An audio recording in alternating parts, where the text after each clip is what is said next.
राष्ट्रवादीचे प्रवक्ते विकास लवांडे यांच्या जामिनाला पुणे पोलिसांकडून कोर्टामध्ये विरोध दर्शवण्यात आला। वारकरी संप्रदायाविषयी कथित वादग्रस्त वक्तव्य केल्यामुळे लवांडे सध्या न्यायालयीन कोठडीत आहेत। वारीच्या काळात अशा वक्तव्याची पुनरावृत्ती झाल्यास कायदा आणि सुव्यवस्थेचा प्रश्न निर्माण होऊ शकतो असा प्रतिवाद करत पुणे पोलिसांनी जामिनाला विरोध केला।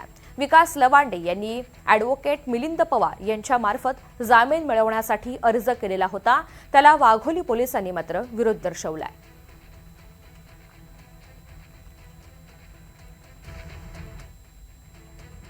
अहिल्यानगरमध्ये जमिनीच्या वादातून न्याय मिळवण्यासाठी उपोषणकर्त्या महिलेनं आत्मदहनाचा प्रयत्न केला।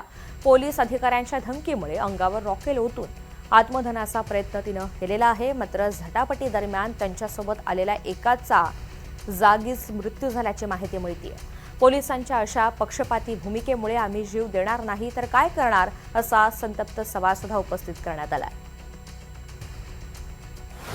आम्ही एसपीला सुद्धा यापूर्वी निवेदन दिलेलं होतं आणि यांचा आजपासूनच नाही, आरोपीवरती या अगोदर सुद्धा 2 वेळा ॲट्रॉसिटी गुन्हे दाखल येतं, तरी सुद्धा आरोपींना नाही पोलीस प्रशासन आहे ना कायम मदत करताना कायम आतमध्ये फिर्याद देत असताना माझ्या आईने आज याच्यातून खिडकीतून बघितले तर माझ्या आईला त्यांनी जे आतमध्ये फिर्याद घेणारे ते लहाने साहेब होते ना, त्यांनी आईला धमकी दिली, आता तुमच्यावरती स्ट्रॉंग गुन्हा दाखल होणार आहे आणि तुमच्यावर सुद्धा ते गुन्हा दाखल करतील। आणि ते रिटायर मेजर यांनी जे आमचे बाहेर होते ना, रिटायर मेजर सारंगधर किलबिले तर म्हणला तू इकडे बघतोस म्हणे, तू यांच्यासोबत फिरतो ना, तर त्यांना धमकी देऊन त्यांना म्हणे तू बाहेरही म्हणे पोलीस स्टेशनच्या तुला जीवच मारतो म्हणे मी।